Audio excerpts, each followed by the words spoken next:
The first elementary sorting method that we're going to take a look at is an easy method known as selection sort.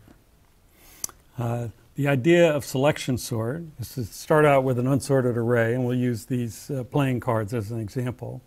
In the ith iteration, we go through the array to try to find the smallest remaining entry. In this case, the 2 is the smallest remaining entry. And then we'll swap that with the first entry in the array, and then we know we've got one step done. Selection sort is based on iterating that idea. Okay, so the basic selection sort method is to, in the ith iteration, find the smallest remaining entry to the right of I, or bigger index than I, and then swap that with I. So when we start out, I's at the left end, and then all the remaining entries are to the right. We scan through, and the smallest one is the 2, 3 entries from the right. So we swap that. So that's the first step. Now that part of the array to the left of I is in its final order, and we simply continue. So now the smallest is the 3, swap that with I, increment I. So now we have the 2 and 3 in order, and continue in that way. Find the smallest, it's the 4, swap that one with I, increment I. Find the smallest, it's 5, swap that with I, increment I. Find the smallest, swap that with I, increment I. Each time we have to scan through all the remaining entries in order to find the smallest, but then once we found it, we only have to swap 2 cards. Those are both key properties of selection sort. Now the 8's the smallest, and we swap. And now we know they're in order, but the program doesn't, so it has to look and decide that I and min are the same, and then it swaps it with itself and does the same thing for the last. And so after that process, then we know that the entire array is in its final order, all sorted. All right, so one way to understand the way that an algorithm works is to think about invariance.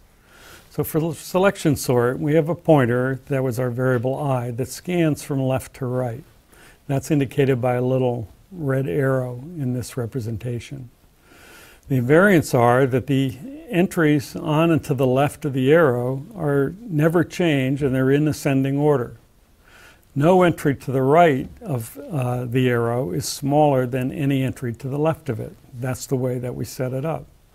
And the algorithm maintains those invariants by finding the smallest entry to the right and exchanging it with the next one. So the code implements the invariants. So to move the pointer to the right, we increment I. So now the invariant might be violated, so we have to fix it. It might be violated because you might have an element to the right of the pointer that is smaller than the element on the pointer. So what we have to do is identify the index of that minimum entry and exchange it. Then once we've exchanged it, again, we've preserved our invariant. After that point, no element to the left of the pointer is going to change, and there's no smaller element to the right. And that gives us immediately our code for the selection sort implementation. We identify the length of the array, that's in n. Then we have a for loop that goes through every element in the array. We keep a variable min, that is the index of going to be the index of the smallest element to the right of pointer I. We have an inner for loop that for j, if it finds a smaller one, resets min. And then once we've looked at all the elements to the right of I, we exchange the smallest one with I. That's a complete implementation of selection sort. Now, it's easy to develop a mathematical model for the cost of selection sort, and here's the proposition that describes that. Selection sort uses about n squared over 2 compares and exactly n exchanges. And just looking at this trace of selection sort in operation really is visual proof of this proposition. In this diagram, the entries in black are the ones that are examined in order to find the minimum each time, with the minimum in red. Entries in gray are not touched. They're in their final position. Well, you can see that this is going to be, in general, an n by n square, and about half of the elements in the square are black, or about n squared over 2.